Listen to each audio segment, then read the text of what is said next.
Okay, good morning, ladies and gentlemen. My name is Laura Guillén, and I'm Professor of Organizational Behavior here at ESMT. And it's my great pleasure to welcome you to this open lecture this morning with Michael Hogg, Professor for Social Psychology at Claremont Graduate University in Los Angeles. It's a long journey from Los Angeles to Berlin, so we really appreciate that you came all along to our campus this morning to present in this open lecture. As some of you may be on campus for the first time, I would like to take a moment to tell you a bit more about this building that we are in. So ESMT was founded in 2002 and moved into our campus in 2006. And this building were the former headquarters of East German government. And it's an irony of history that an international business school has been established where a socialist government once had its headquarters. So ESMT Berlin is an international business school and as such offers a platform for public discourse. Since September 2009, ESMT has presented a series of open lectures focusing on questions of current intellectual concern. And this open lecture, this series, showcase speakers that are recognized leaders in their fields and who push public debate. As an influential social psychologist, Professor Hogg is a brilliant addition to this series, and we look forward to his insights into the appeal of extremist groups in times of uncertainty. Let me give you a short introduction to our speaker. Professor Hogg received his PhD from Bristol University in social psychology, and he joined Claremont Graduate University in 2006. And soon after, he founded the Social Identity Lab at the School of Behavioral and Organizational Psychology there. Previously, he held positions at various universities, including Bristol University, Macquarie University, I hope I pronounce it right, the University of Melbourne, and the University of Queensland. In August 2010, Professor Hogg was ranked the 9th most influential social psychologist across the United States of America and Canada by the Personality and Social Psychology Bulletin. In that same year, he also received the prestigious Carol and Ed Diner Award in Social Psychology for outstanding contributions in the field of personality and social psychology. Before I pass on to Professor Hogg, I would like to thank our long-standing media partner, the Tagesspiegel, and introduce our moderator today, Malte Lehming, the chief editor in the Tagesspiegel. Once again, I would like to extend a warm felt welcome to Professor Michael Hogg. We are happy to have you here. The stage is yours.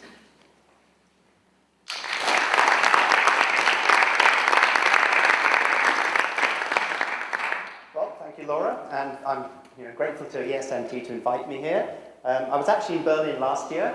For a while, I went down to Leipzig to give a talk and explore the city for the tourist time. But the previous time was the early 1970s, so things have changed. And thank you very much for organising this. Okay, so I'll just get started straight. First of all, I'll just say I'm going to be speaking in English. I could try German, but it would be hopeless. And I'm always enormously impressed by people in Germany who can understand English as well as they can. So tell me, wave your hands around if I'm speaking too fast. I'm speaking real English, British English. I'm British, not American English. But do tell me if it's going too fast, you want me to slow down, and you're having problems with the English pronunciation. Okay? Are we all okay with this? Also, this is a social psychology talk. Are you okay with that? Okay. Can you all see that? I'll walk around a little bit, and Laura, if I'm doing too much, say, point to me to come back. Usually I walk all over the place, so do a little bit. I'll try and stay here. So, in life, we're always confronted by uncertainties.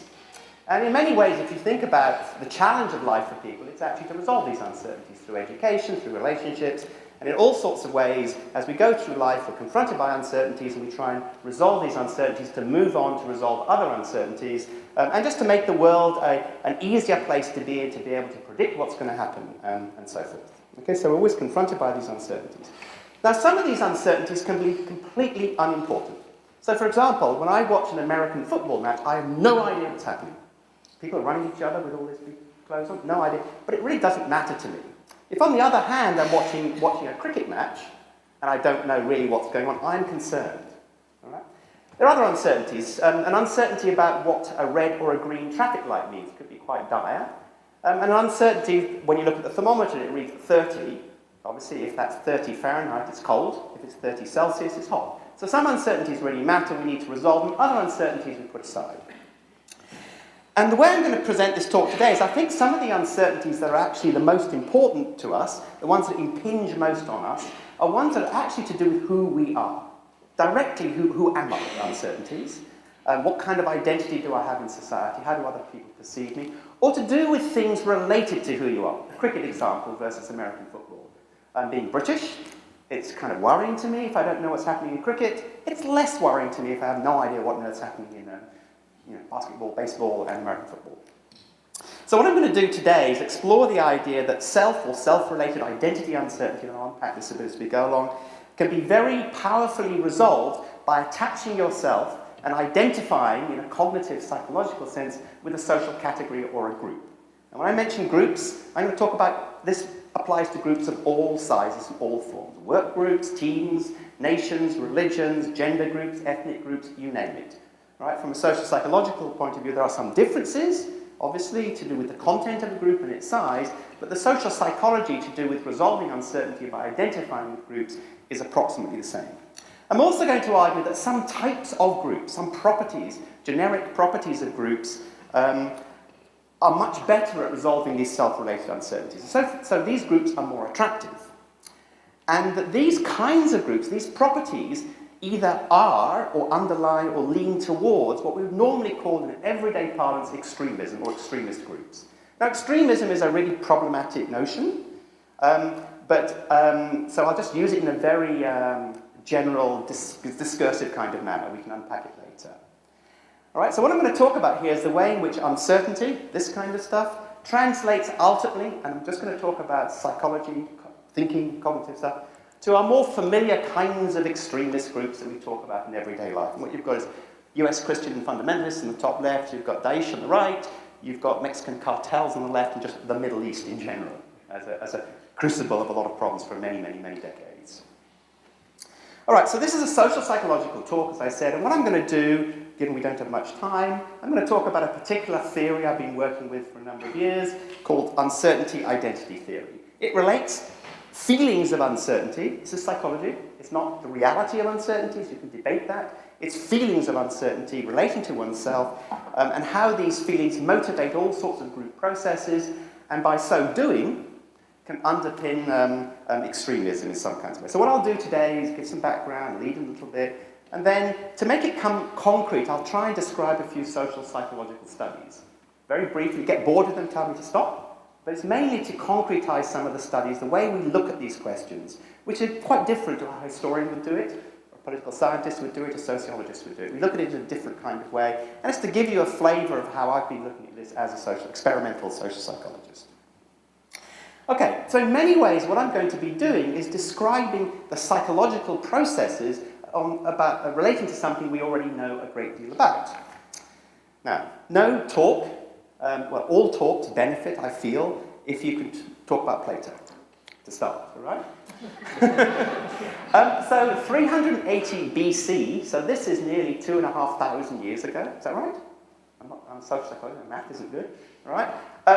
When he was talking about democracy, so this isn't necessarily, I'm not pushing a political agenda here, but when he was talking about democracy as a way of social organisation, one of the things that he picked up on and focused on was the fact that when a democracy becomes fully developed, a late-stage democracy, it's a system of maximum freedoms for the individual, maximum equality, every lifestyle is allowed, public office is filled by lottery, plebiscite, or referenda. Remember, I've just come from England.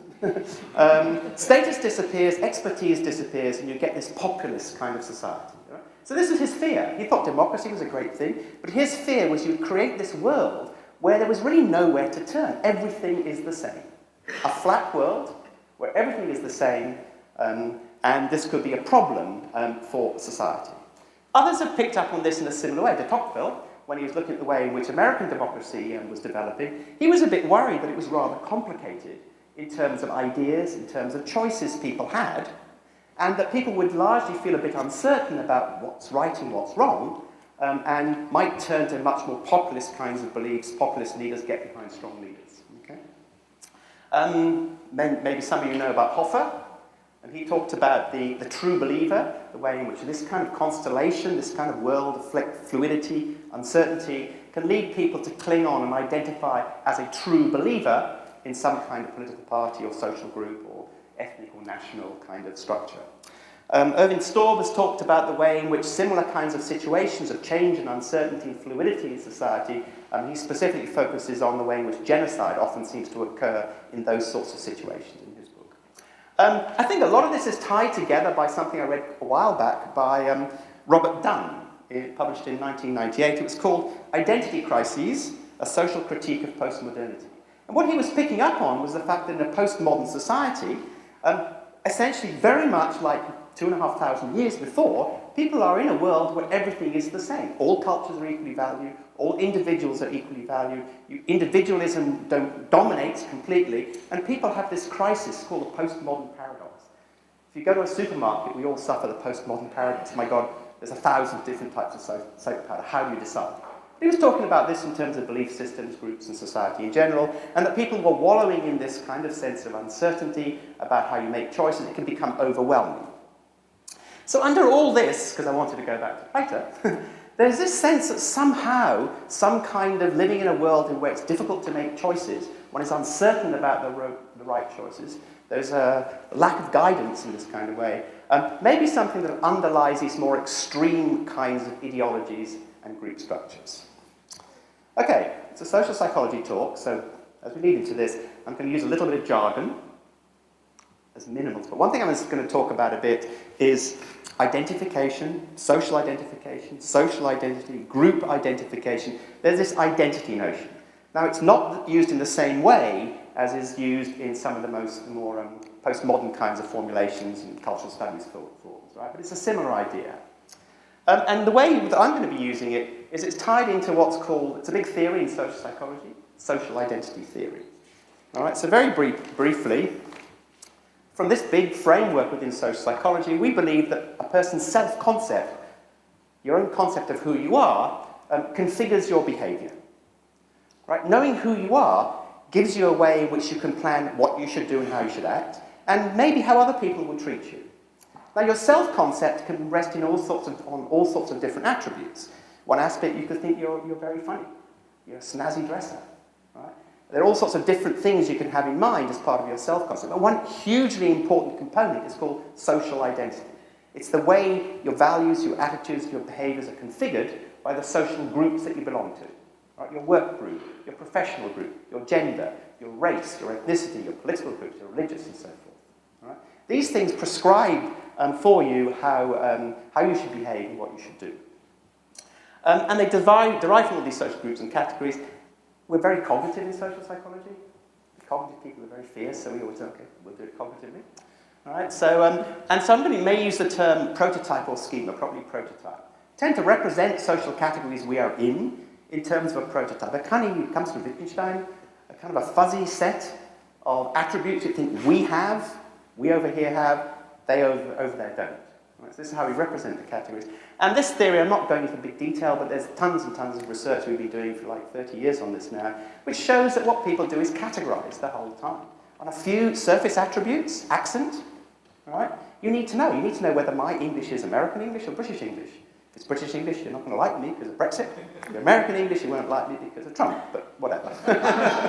So you categorize people because you need to do this, right? So I will categorize people. If you don't know someone, you use it the whole time. And in a world where you meet new people the whole time, like the modern world, you do this enormously. You categorize people, you assign to them all the prototypical attributes that you think they have of that group. You also do it to yourself. So if I have a prototype of who we are over here, of our attributes, if I categorize myself and view myself in a particular context as belonging to this group, then my representation of who we are and how we differ from them or from them will govern my behavior. So categorization, identification with the group, governs your behavior, regulates your behavior, now makes the world a more certain place, because even if it's wrong, I kind of know what these people are like, and I know how they're going to treat me, I know what we're like, and I know how you're going to treat me, and I know how to interact with you. All right. Uncertainty identity theory builds on, is developed within this framework. It's simply a motivational idea, which you can see is developing as we go through this, is that this identification process, this categorization process, I'll unpack it, can satisfy, or is underpinned by reducing uncertainty. Okay, so I've been working with this for a number of years. It's a theory really initially of why people identify with groups and social categories, why they identify with some groups, some social categories more than others, which will underpin the talk, why some people in my group are more influential than others, the whole leadership question, which we'll hopefully be able to touch on, and why, this is my group over here, right, you guys, why we decide that we might want to be extreme, we want to close our ranks and be extremists, why this is so attractive. And the argument I'm going to put is that because identification resolves uncertainty, and if uncertainty is chronic or painful to you, then you'll go a long way in that direction. Okay.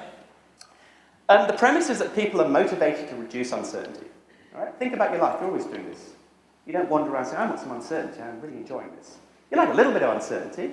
Otherwise, life is extremely boring. You want a bit of uncertainty, but you do not want to wallow in this sort of uncertainty, which is this massive existential question, who am I? What kind of a person am I? What are my attitudes and my beliefs? You need to resolve these kinds of uncertainties. So any uncertainties related to self and identity are very, have a strong motivational force. And there are many sources of these uncertainties. New relationships. You're uncertain how you interact. Relationships which have finished. Your kids leaving home. Going on holiday. How are people going? How should you interact with people so not to give offence? Bereavement. But, of course, the big questions, like the economy, natural disasters, revolutions, wars, technological advances, all these things that change around us. But the theory is only related to how those reflect on who you are. So technological changes. If you feel you're not resolving technological changes which are getting you puzzled, and it's important that you understand the technology, so you know how you I this and I that and I the other works, right, then that becomes a very self-motivating uncertainty.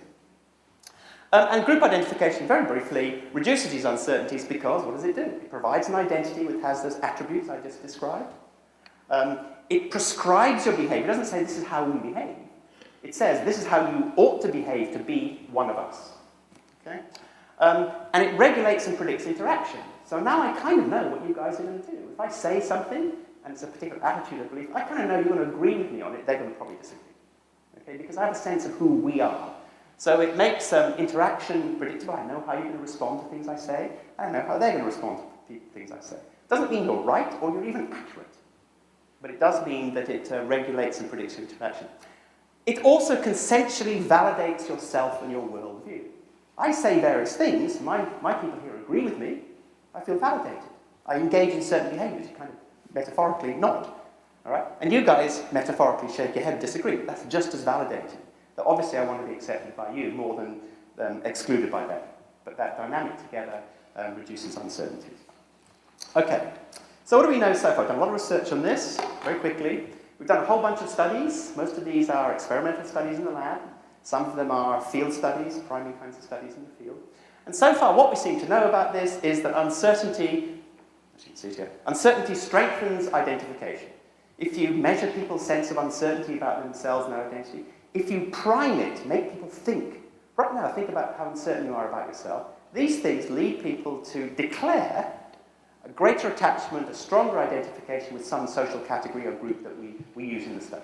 Right? We often use kind of very minimal laboratory kinds of groups. We often use religious groups, we use national groups and political groups quite a lot, but all sorts of groups.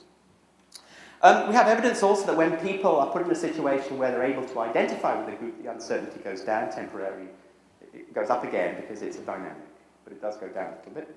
And that self and identity-related uncertainty are way more motivating than uncertainties that seem less related to who you are. What's kind of interesting, most of us would like to be in a group that's a good group, that has status in society and prestige, reflects on who I am. Everybody thinks we are a high-status, prestigious group, reflects on who I am, I should feel good, I should identify strongly. However, even if we suck as a group, right, we have low status, nobody respects us, but I'm in us and I'm wallowing in uncertainty, I will still identify very strongly. So, people will identify with groups that are not necessarily high status and prestigious in society if they are uncertain. Okay, uncertainty is a very powerful motivation. Okay, there's a complicated word here, entitative groups. Right, there'll be a test at the end. Entitativity is a social cognitive or cognitive perceptual construct. It's the extent to which a group is an entity, right? So it's kind of simple, right? Has clear boundaries. We're different to them. We kind of know how we relate to one another. We are similar in many ways, so we're a highly entitive group. It's a little jargon term we use, but it's really common sense. The notion is that if I'm uncertain about my identity, I want to be in an entitive group.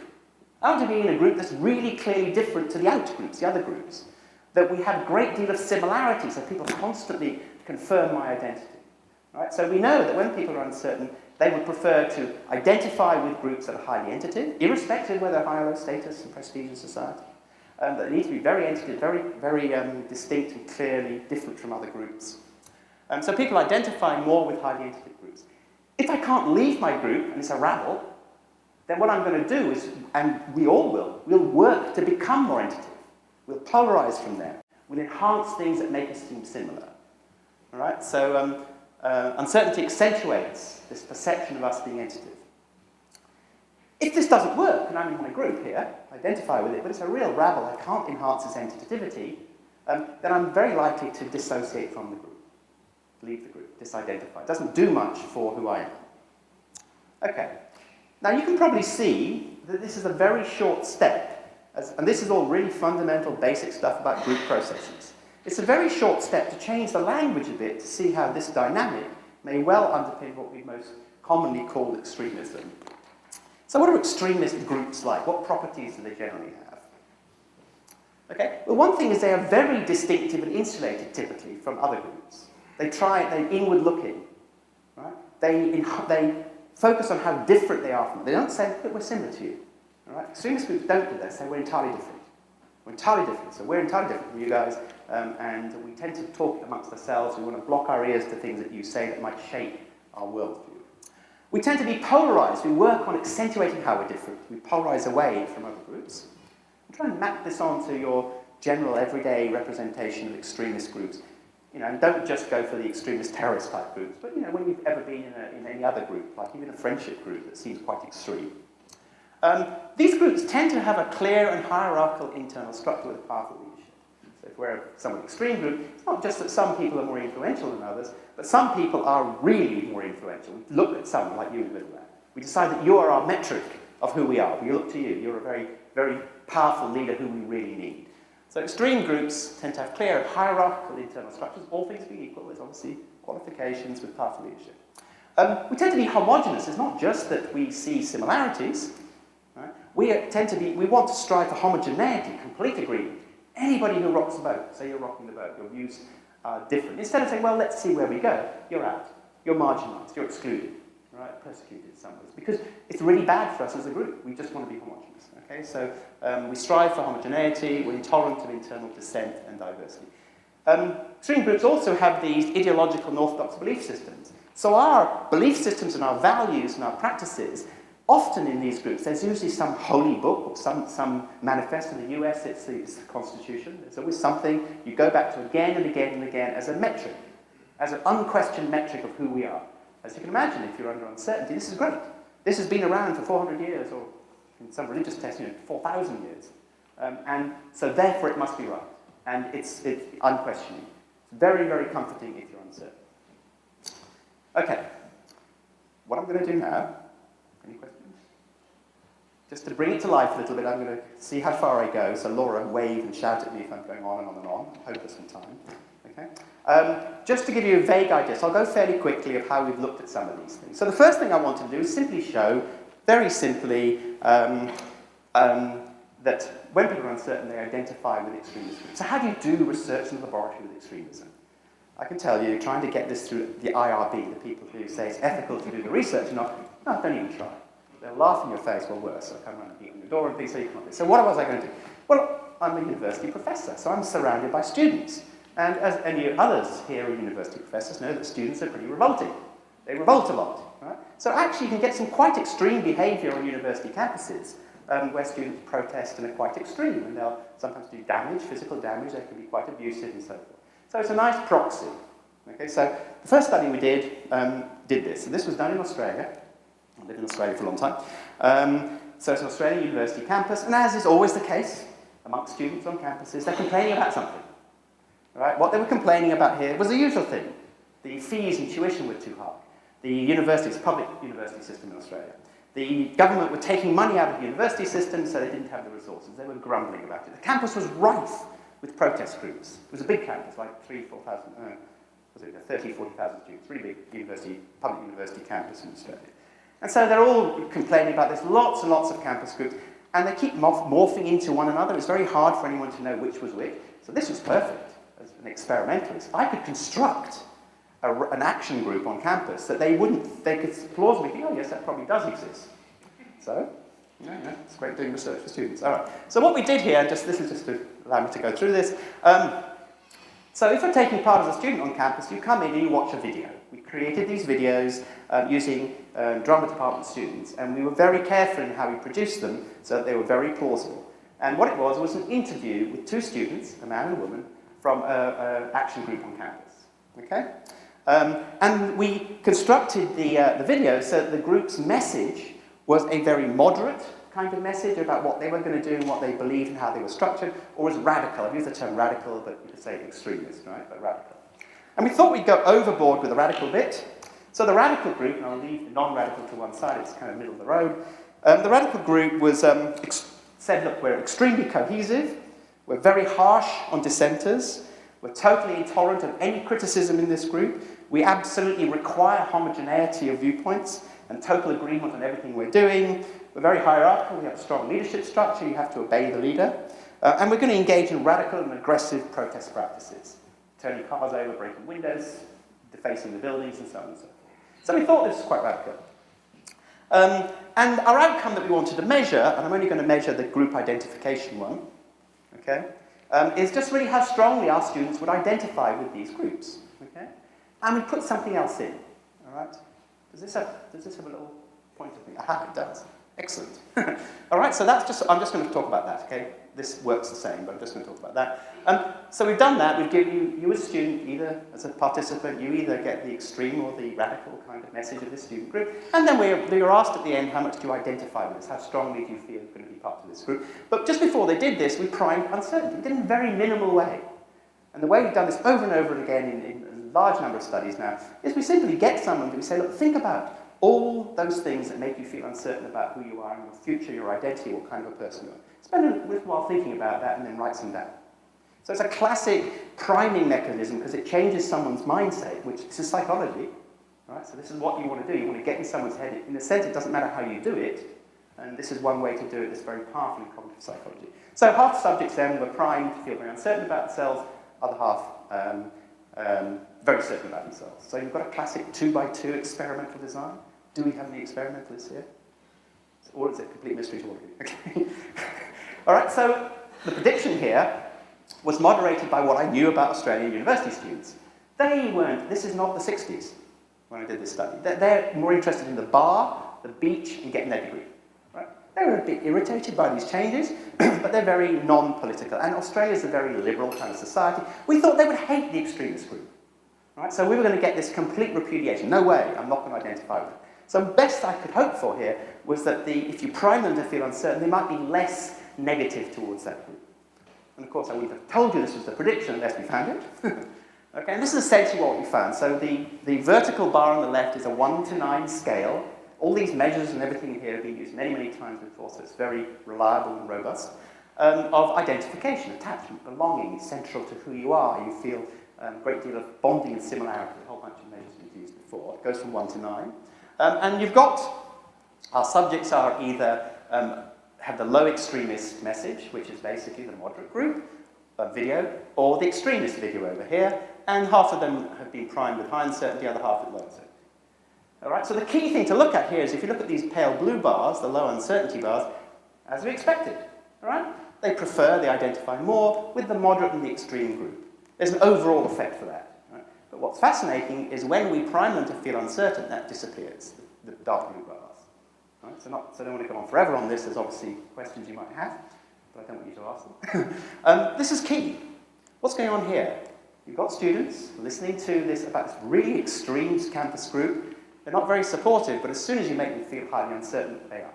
They identify very strongly with it. So you've got in there, it's kind of nice for us in this research program, uncertainty, this very experimental, highly controlled way, increased identification and support for essentially quite an extremist group.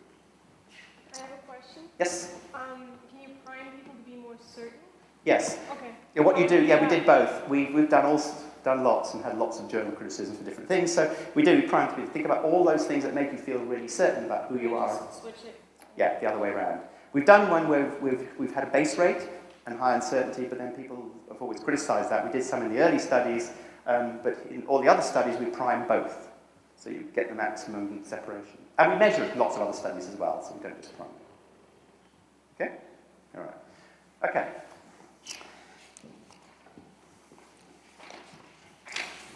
All right, I'm not going to go into the behavioural one.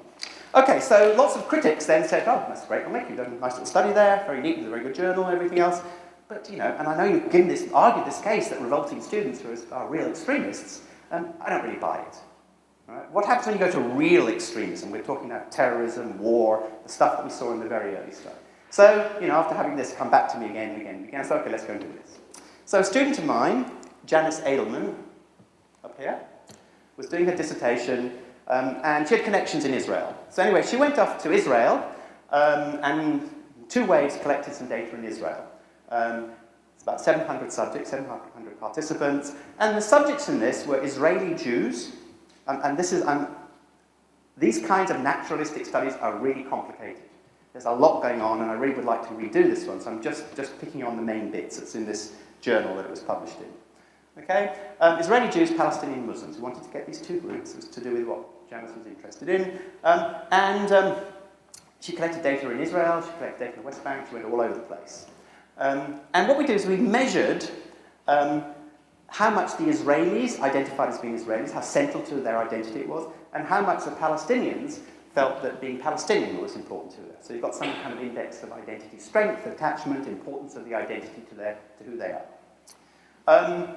We then measured in one study, primed in another, self-uncertainty. Right? The priming thing I mentioned in one study, I think, and then a measurement equivalent on a 9-point scale on a number of different items. And then we thought, well, what are we going to take as an index of extreme behaviour? So obviously, because of what's going on in the world today, we thought, well, if you're an Israeli, you have a very big and very powerful army. So if you want to express an extremism, you're going to do it in a military way, because you have the army, that's the means to do it. If you're a Palestinian, you don't have a big army the same way. You don't have those resources. You're going to express exactly the same sentiment with a different vehicle. And Janice was particularly interested on suicide bombing, particularly, so support for suicide bombers. Okay? So we measured these 2 kinds of extreme behaviours. One is classic military going to bomb people from the air and so forth. And the other was more, at that time, was suicide bombing particularly looked at. And what we found down here, I'm just picking some of the main findings. All right, amongst the Palestinians who identified very strongly, felt it was very important to who they were as Palestinians, when they were uncertain about themselves, they showed much more support for suicide bombing. So that's nice. That's what we kind of predict. Right, the uncertainty. This group's really important. Being Palestinian is really important. I'm really uncertain about my identity. I'm going to support this group in an extremist way. I'm going to support suicide. Okay? And for the Israelis, it's because of the nature of data, we looked at those Israelis who were uncertain about themselves and their self-concept and their identity. Those for whom being Israeli was very important as a way to resolve that, they showed much more support for conventional military tactics. So, a really messy field study, and I'm just waiting for some student to come along to try and do it in a tighter way. Janice was kind of a divergent thinker, in a tighter way. But within this study, we did get some support. You get the same kind of results as I just showed. Okay. Now, I'm getting there. One thing about extreme groups, most of them, is they have extremist leaders, hierarchical leadership. Laura, how are we doing? This is fine, I can finish off on this one real quick. Okay, so is that they have extreme leader. And this is, of course, any other Americans in this room will realise, actually in Britain at the moment with Boris and whatever, is that you get extreme kind of leaders. Now we have this dilemma in the US, you can recognise all these people, you know, Trump and Bernie are the two left standing at the moment, who seem to promulgate a very simplistic kind of ideology, all right, from two entirely different ends of the spectrum. Okay? And the argument from this uncertainty identity theory thing is if you're uncertain, you're worrying uncertainty about your identity, about your life, who you are, the future of your culture, your jobs, your works, the economy, and so forth. What you want is someone to come forward with a very simple identity resolution, a very simple ideology. Right? So a populist kind of solution. Okay? It's just what we just had in Britain. All right? So you're looking for something like that. And so we tend to get behind these more extreme kinds of views and extreme leaders. Okay?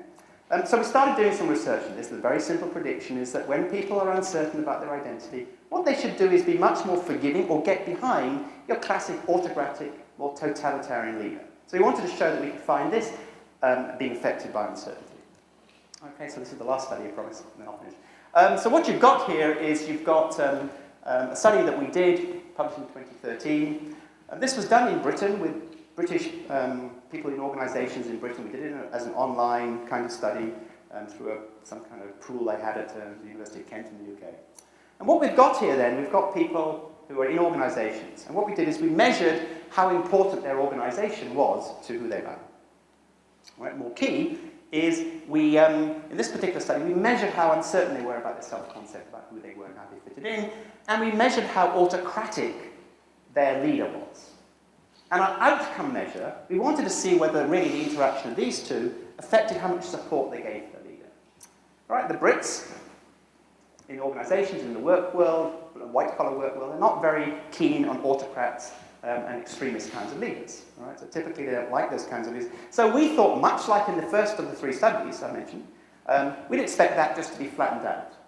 Right? That under uncertainty they should be a little bit less negative towards the autocrat leader. So we were very gratified to see it flipped around completely. All right? So this time it's actually better than our what we hoped. So what you've got here again is a 9-point scale. How much support for your leader do you have? And remember, the leaders were non-autocratic or very no autocraticness, and the subjects themselves varied in terms of how uncertain they were. If you look at those who were not very uncertain, the red line, the more autocratic the leader, the less they supported it. That's kind of baseline. Then it flips around beautifully. Under high uncertainty, the more autocratic the leader, the more you support it. Another way to pass this is if you just look at an autocratic leader, the more uncertain people get, goes from low to high uncertain, the more support they have for an autocratic leader. Okay, so I'm going to wrap up now very quickly. There was another study, but I'm not going to go into it. It's got pictures of sororities and fraternities, no? Okay, no takers? Okay. This was really to predict what kinds of individuals go to extremes. In any extremist group, our group here, we don't all necessarily engage in extreme behaviour, some of us more than others. But I don't have time to go into that now, we can talk about it later. Okay, so to summarise then, from this line of research, and we're doing lots of studies, it's very much underway, we've been working on it for about 10, 15 years, and people are motivated to reduce self-uncertainty, there's little doubt about that, it makes perfect sense. Fits in what other people have said in other areas of social psychology. We have evidence here that group identification does tend to reduce uncertainty. It tends to be one channel that people can follow to resolve their uncertainties about themselves. Oops. These highly entitative groups that I've talked about, again, it makes perfect logical sense. If you're uncertain, these are the groups you would identify with and want to be in. Right? Highly entitative groups are the most effective at reducing self-uncertainties. They underpin it. It's almost like a basic thing that human beings do. It doesn't take long to flip that so that entitativity becomes extremism. Right? So people prefer extreme groups when they're very uncertain, extreme behaviours and autocratic leadership. Peripheral members, from the last studies, tend to be the ones in these groups. It's the people on the fringe who want to belong under all those other circumstances. So if I'm in this group, want to belong, entitative and everything else, but I really don't feel I'm being included, I'm the one who will go out and do really nasty things to the other group. And we have evidence for that. And to finish up, clear implications for political, national, religious extremism, and Brexit. And plug for a couple of books. Okay, sorry if I went on for too long. Thank you.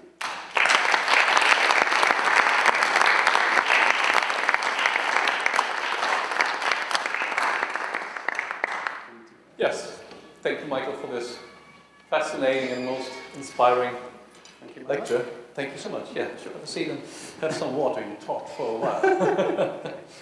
So before we start, I think I have to watch my clock a little bit because we are strictly on time. So before we start, let me apologize for doing two things. First of all, I'm not the chief editor of the Tagesspiegel. Though much I like to represent the Tagesspiegel, I'm the opinion page editor, so responsible for the opinions in the Tagesspiegel. The second thing is to apologize if any of my questions are now a little bit simplifying the theory. I'm not a scientist, I'm a journalist, and that's what we sometimes do to simplify things.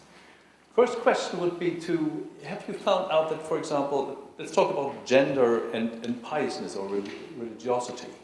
Is there any difference between males and females reacting in your scheme, or between people who are religious or not, for example, between the United States and Europe reacting to change, uncertainty, and these things? Okay, so two things. Gender is really important. I mean, particularly in the very last study, which I wasn't able to describe to you, we made predictions about people engaging in very extreme behaviours on part of their group.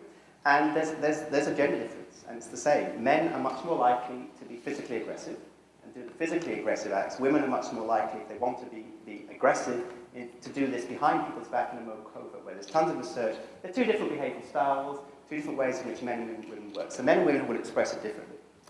If I got your religion thing right, the United States is strange. It's a very religious country. I'm from Europe, and Europe isn't like that. Australia definitely isn't like that. So in the United States, religion is a really, if you think about religions, they're a really fundamental way in which you can resolve uncertainty.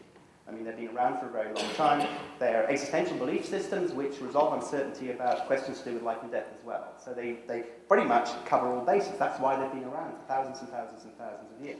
So if you live in a society which has a strong presence of religion, you would find that in times of uncertainty there would be a shift, a move to hang your uncertainty, resolve your uncertainties through various groups that have a religious ideology attached to it. Yeah, thank you. And coming to your concept of change. Change leads to uncertainty, leads to then extremism and human suffering. But how to avoid change? You can't avoid change. So, but I mean, for example, in Germany after the Second World War, you would expect after the Second World War, huge change. The whole country collapsed. There must be an extreme amount of extremism. But you haven't seen that after the Second World War. No, so change, it's difficult.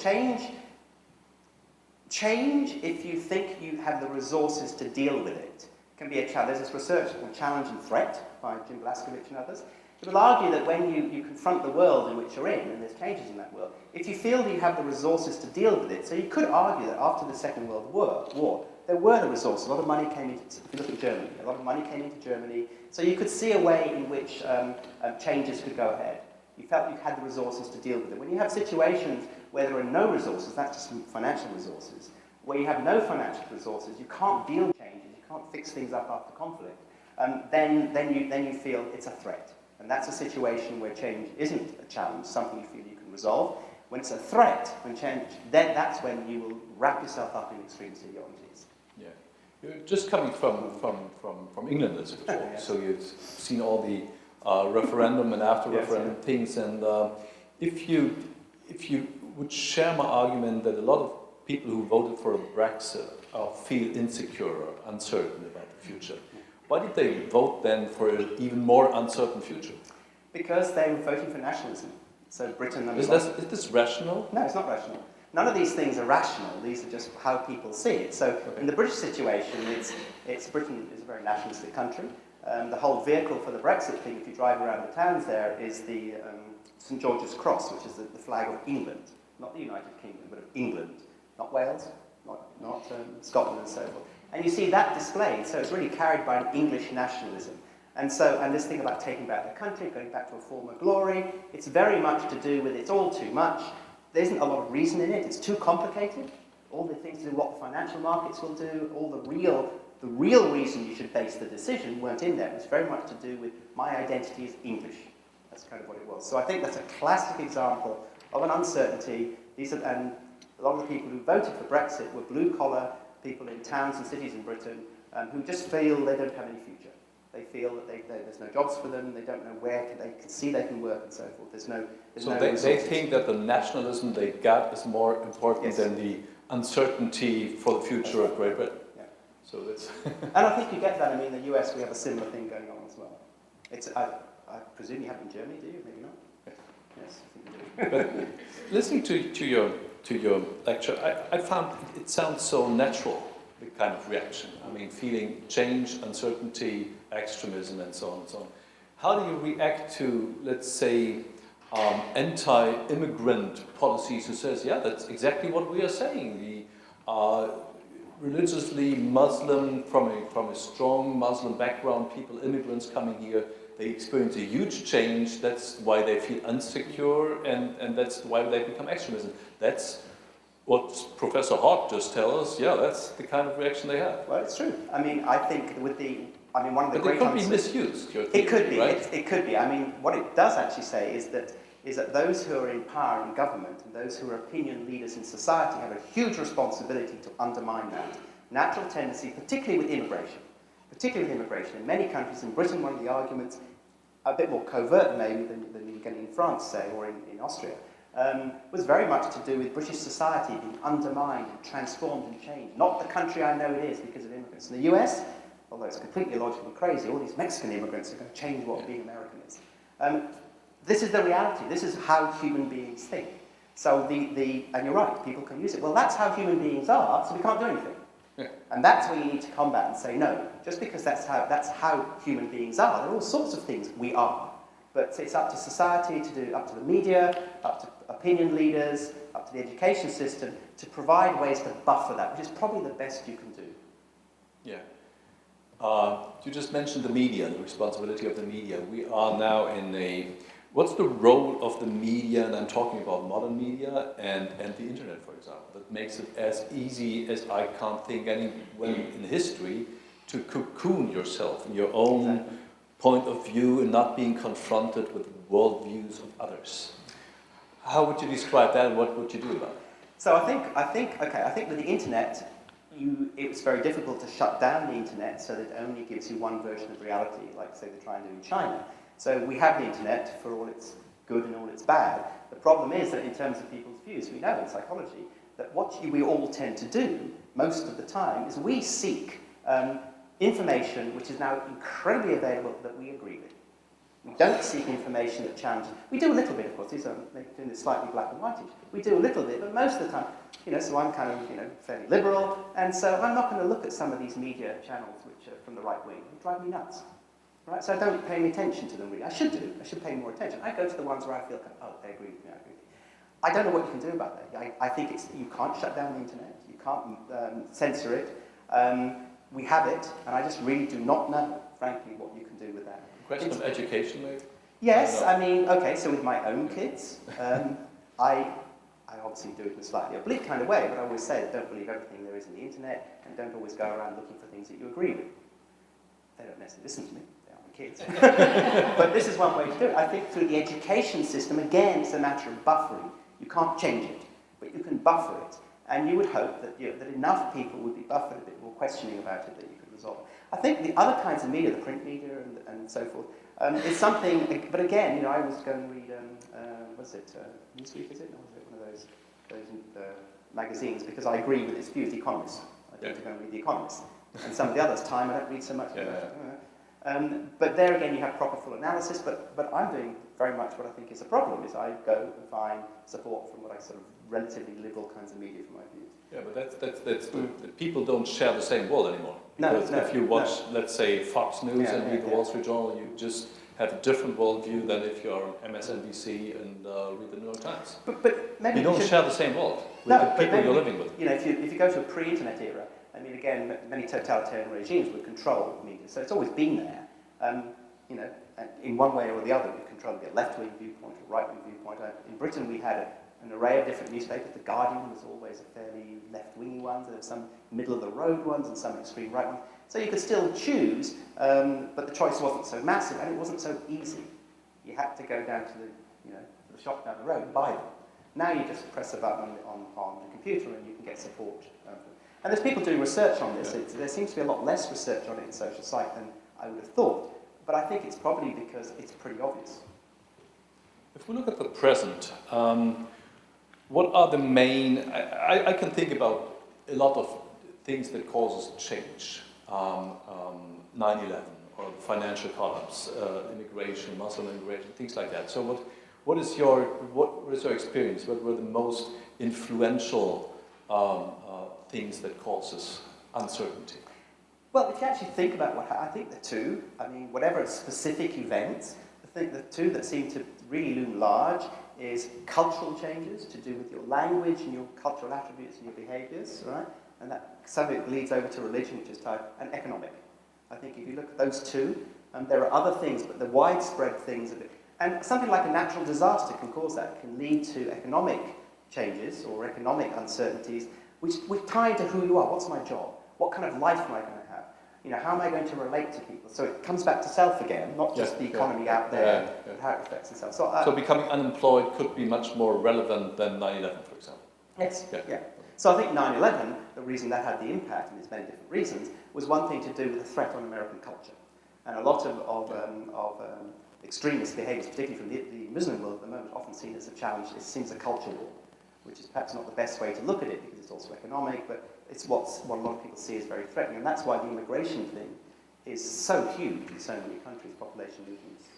Yeah. Talking about times they are changing, Bob Dylan's song, you better start swimming or you sink like a stone. Is there anything that you can do, I mean, to avoid being in this trap? Yeah, as an individual in society. To strengthen yourself, not becoming uncertain in times of change. So one thing we were doing, I don't know whether it really answers your question, is with a colleague of mine at Claremont, is they do a lot of research on adolescents and teenagers who engage in extreme health-related kinds of behaviours, you know, driving too fast in cars, drug-related behaviours, alcohol and so forth. So we've been looking there, so it's a wonderful microcosm, is basically to offer people or have available to people an alternative to the extremism.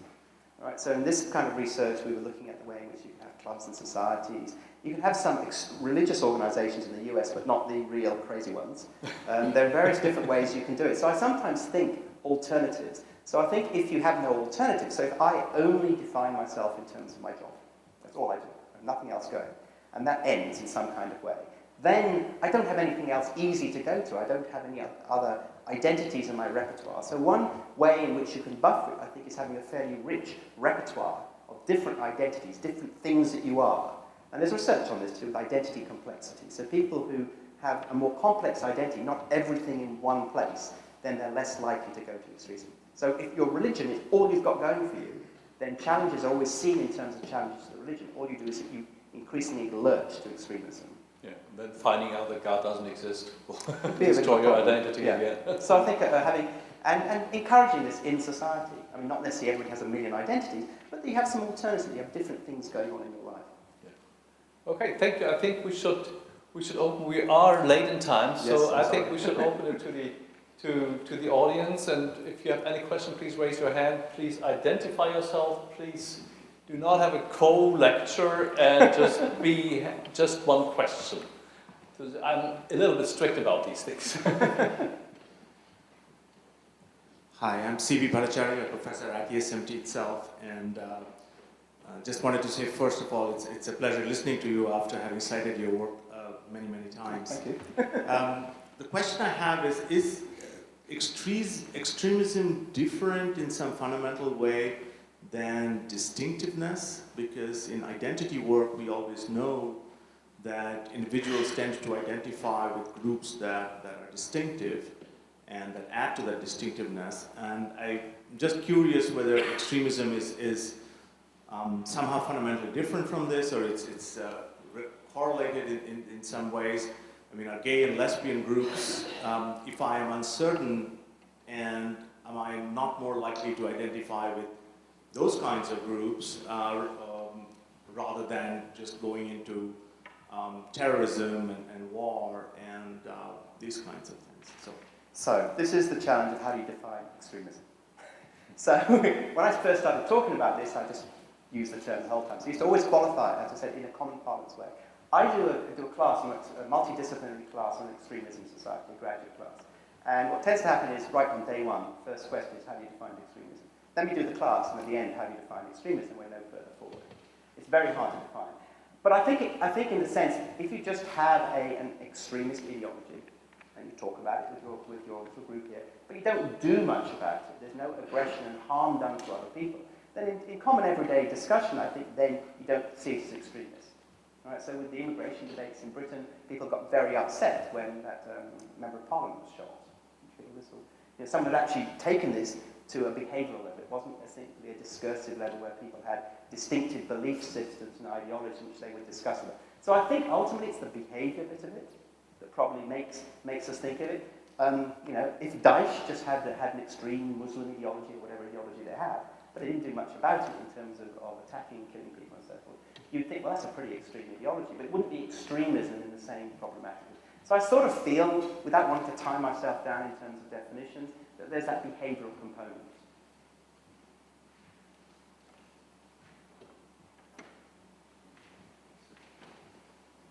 Consider just an interested citizen. It seems empirically obvious from what we've seen of the citizens all over the world who are afraid of new immigrants seems to be directly proportional to how little they have contact with the immigrants. So I may be able to explain in the terms that you just set out, but I'd just like to hear your summary of this. All right, so in social psychology, we have this thing called the contact hypothesis. And this is an argument that goes back to the 1950s in the US, where they tried to desegregate the schooling system in the US. And the idea was that the reason why a lot of white people in the US hated black people was they never really met them very much. Okay? Didn't know much about them, and often we were fearful of the unknown, and you just sit around there fomenting negative attitudes. And so a lot of research was done on whether, to the extent to which this improved attitudes between whites and blacks in the US. And it did. But there are certain parameters, because sometimes lots of contact with an outgroup, right, or another can simply confirm your worst fears. You may think that Irish people are like this, right, but you never met them. And then you meet them. If you go in with the wrong mindset and in the wrong environment, you might come away thinking, yes, they were, just like I thought, if not worse. All right? So I think contact and integration like that is very important, but it has to be very carefully orchestrated so that it isn't used to reinforce your negatives. And there's been all sorts of meta-analyses and data analyses on all sorts, hundreds and hundreds of studies that have been done in Northern Ireland, all over the world, that shows all things being equal, if you do have more contact between ethnically different groups, multicultural kind of contact, your attitudes tend to become somewhat less extreme. So it does work overall. But you have to be careful how you do it. It's not a panacea. It doesn't just immediately work. Just shove a whole bunch of white people into a black neighborhood, they're not necessarily all going to get on. It's a lot more complicated. Hello, I'm Maximilian Lehming. I'm a PhD student at the Hertie School of Governance. And I would like to know, so how can I undo extremism? So if I encounter a person that is an extremist or has extreme points of view, how do I approach that person? How do I open that person up? How do I give it security again? Or like, how do I... So this is on an individual level, right? So I'm an extremist and you're a liberal, right? And so I'm there ranting away about extremism. What do you do to stop me doing it? Oh, big stick, probably. No, I think it's very, very, very difficult. So if we became friends and we interacted a lot, and you discovered that I discovered that your liberal beliefs, which I hate, and seems to be a real threat, because remember that extremists feel a real threat to identity. And it seemed like your liberalism wasn't an extreme threat, and you had other friends who were friends of mine, so there's a nexus of it, then that can kind of mute the belief. So it really speaks a little bit to the contact thing.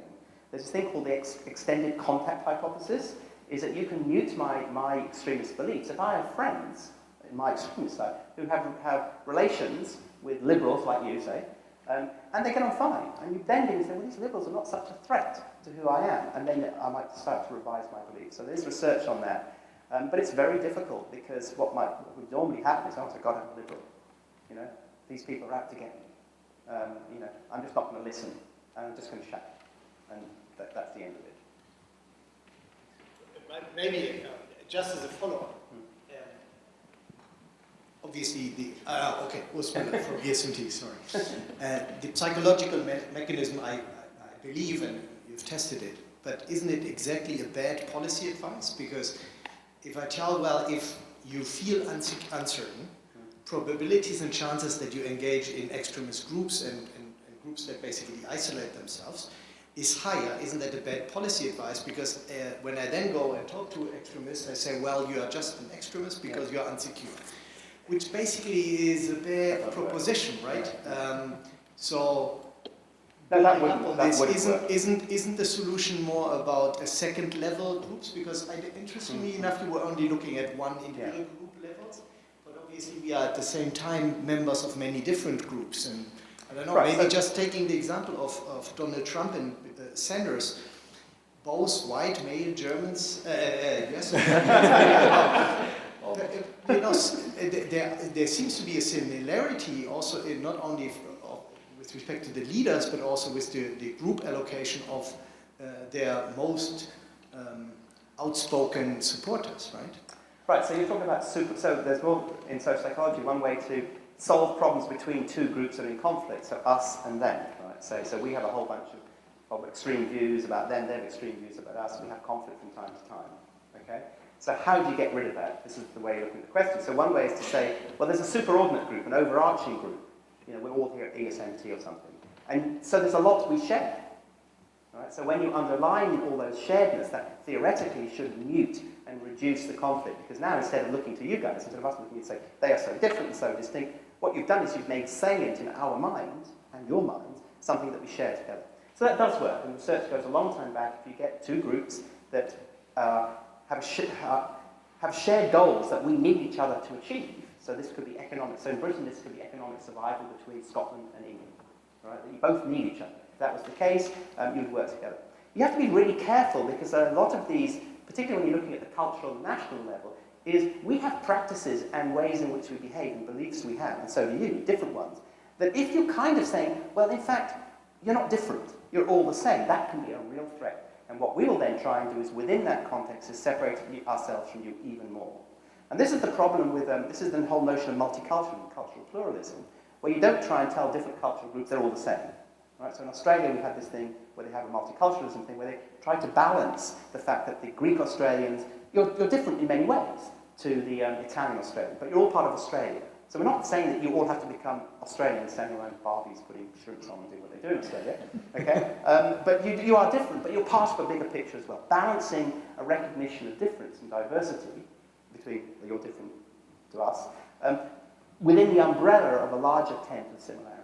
So I think that's at the societal level, and there's lots of social psych research that's looked at this, that does seem to be quite effective. More effective, it's more of a risky business to say, a melting pot, you're all the same.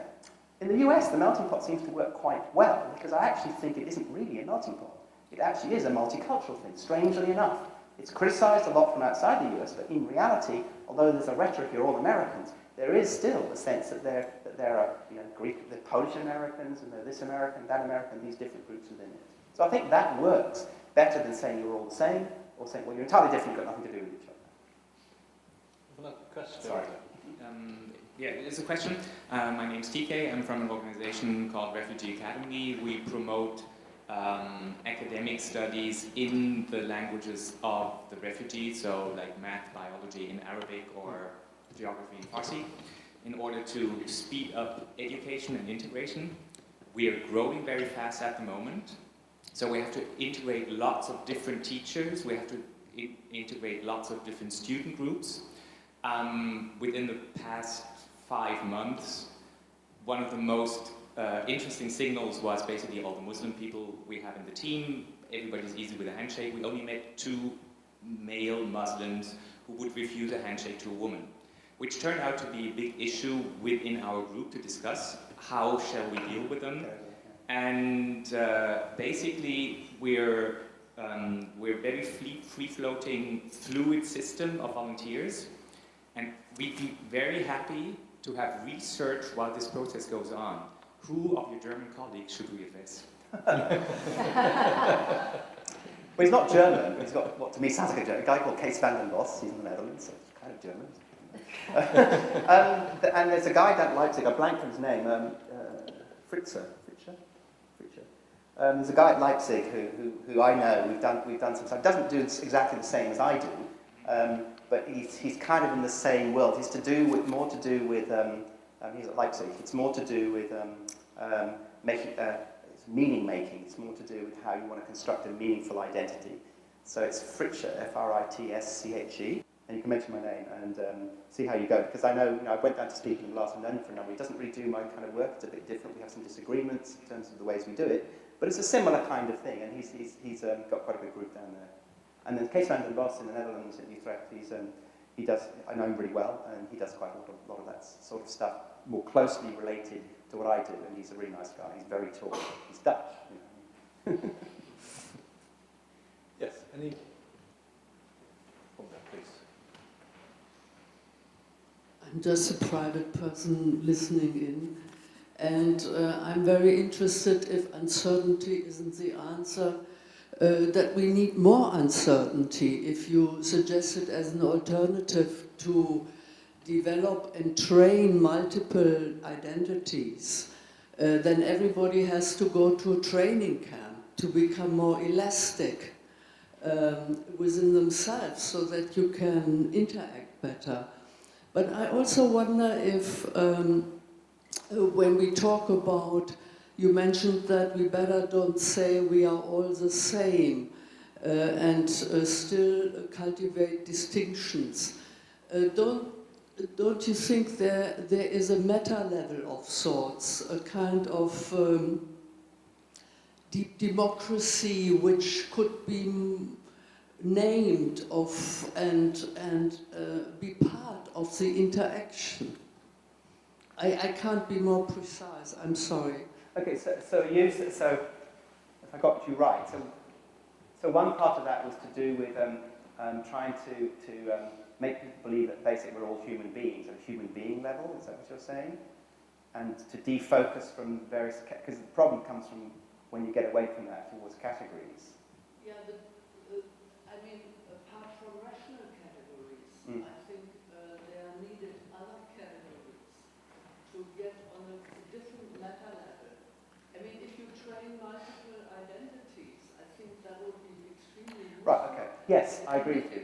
And challenging. It's very hard to do because I think you're right. I mean, a number of things go together here. I think it's part of human nature to categorize and be in categories. We ground our identities in the groups we're in. And obviously groups to do with gender. I think we're visual. Groups to do with gender, colour of your skin, we also listen, language, cultural groups, these types of groups, you're never going to get rid of it. So you have to manage how they're perceived. You have to manage the power relations between them because this becomes a serious problem when there's a huge power relationship between the groups. So you can't get away from that. So what you need to do in terms of the uncertainty idea, I really do believe, and I don't know how you do it, I really do believe that people who invest their whole self in one identity, can you imagine? That's all you are. You're just a Christian, or you're just a Hindu. That's it. There's nothing else. No profession. Really, this is your whole. Any threats, any changes that impinge on that, what are you going to do? You're going to protect that identity. You're going to protect that identity usually by closing. Well, research shows closing ranks, seeing similarity, becoming more extreme, more distinctive, and you get the problem we always have. So I think training people to have a variety of identities and to move amongst them is a really good thing. It's difficult to do. So if you have people who have a professional identity, they have some extended family identity, they have a national identity, they have a religious identity, they have some kind of philosophical, a whole range of these, film club identity, all these ranges of identity, and they're not all isomorphic, they don't all overlap. Because sometimes you can have many identities. You can be, in the US, you can be a Christian and a Republican, two identities, but in some cases they can be almost identical. The overlap is huge. That isn't the solution. You need distinct identities. You want a pattern that says that. This is great, and I think you can construct that, but I think it can be very difficult to construct in some social contexts, where your whole society, from the beginning of time, and that's really all you've got is your ethnic identity, your religious identity, your political identity. But you're right, and I wondered whether it's kind of a liberal solution, liberal society's solution, to try and encourage this patterned self-concept with different identities. And I don't know, how that goes, because one of the problems is that people who are not liberals are very critical of liberals as having power over non-liberals, and trying to force them to see the world in the way liberals do. And as you know, many people are very scathing and negative about liberals. I hang out in Berkeley a lot, in California. They're all there. Okay, we have two more questions, I think. Is there one of them? No. I should think we should come to an end after these two questions. Thank you. My name is Kai Victor, also interested citizen and working for the life science company Bayer. You mentioned that in a big group like Americans, it needs diversity to stabilize this group, to allow for enough identification to individuals.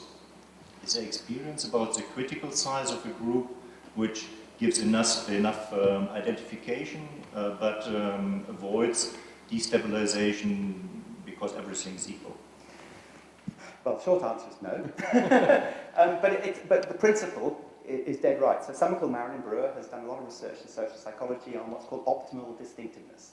And so the idea is that if you're in a group, think of a little group you're in, you want to balance, so I'm my group here, I want to balance being a distinctive individual in my group, but also sharing something with you. So we like this balance. We don't, if you get to a situation where I feel I'm saturated by the group, all it is, it's this one thing. I fight against it, I try and differentiate myself from it. If I feel completely isolated, we're all very different, again, that's not balanced. You want to get optimal distinctiveness.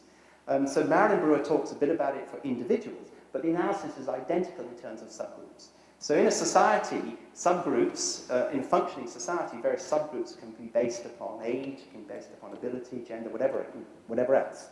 That subgroups like to get this balance. They want to be seen as being distinctive, a bit different. We want to see ourselves as a bit, this is in a functioning society, as a bit different to you. So we want something that's ours that's not yours. Right? But on the other hand, we want that. But on the other hand, we don't want to be so different that we share nothing with you, you can't get on with you. So you want that balance. Brewer would normally say the bigger the group, the more you want differentiation. But she's talking of groups, in this sort of like hundreds, not millions and millions and millions. But there is a balance. I mean, it makes common sense. You want something that distinguishes who you are, makes you different, makes you stand out as a group within a larger collective of other groups. But you also want to share things with other people if you actually think that the superordinate, say, national identity is important. So in Australia, if we use that example because it's a smallish country, people there would like to feel they're Australian, they share things that are Australian, but if you're a Greek Australian or a Dutch Australian, you'd like to see there's something that identifies you as being a bit different, a bit unique, something that's yours isn't theirs. Thank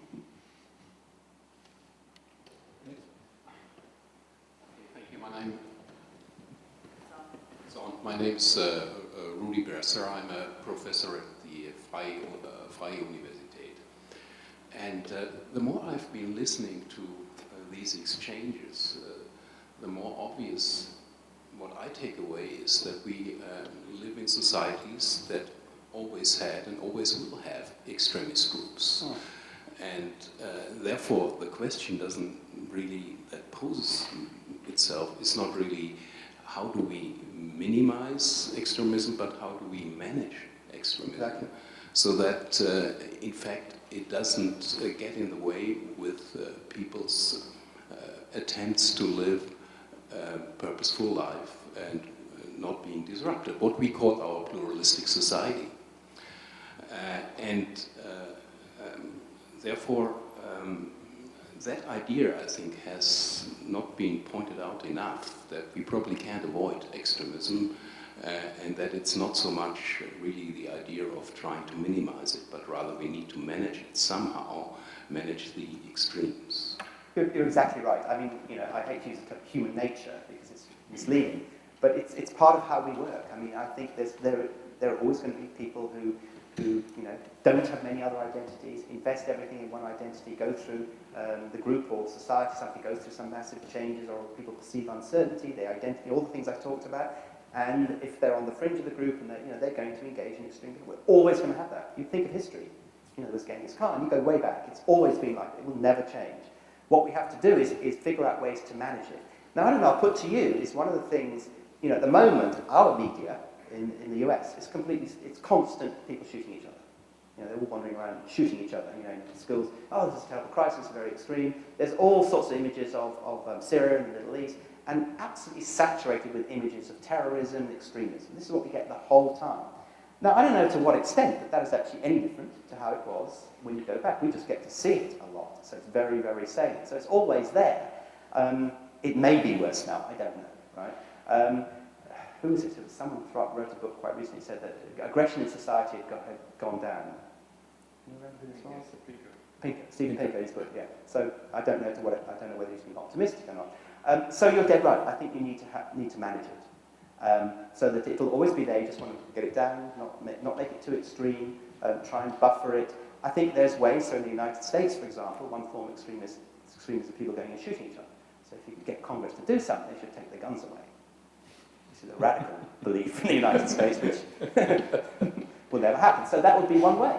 People are still, in that particular instance, you still have angry young men who have all sorts of sexual problems, which often is the case, and relationship problems, but they can't get hold of a repeating rifle.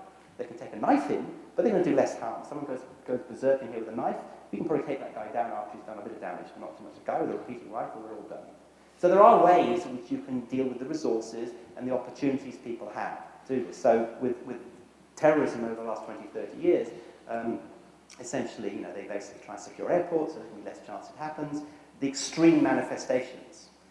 Now, I don't know what the other way to do is to try to mute extremist ideologies that fuel extreme behaviours. But it is totally an issue of management, this notion we're going to get rid of it. This notion of war against terror, though somehow the war is going to be over. No, it's not going to be over. It's always going to go on. It's a crazy, stupid term. It just needs to be buffered. Thank you very much, Michael, for the most thoughtful insights into your work and your inspiring lecture about it. I think it's the most timely after Brexit and Trump and all these images we saw. And there is a wish, may you live in turbulent times. Maybe that's not the best wish we have, but we had a turbulent and very thoughtful lecture. Thank you very much indeed. Thank you all.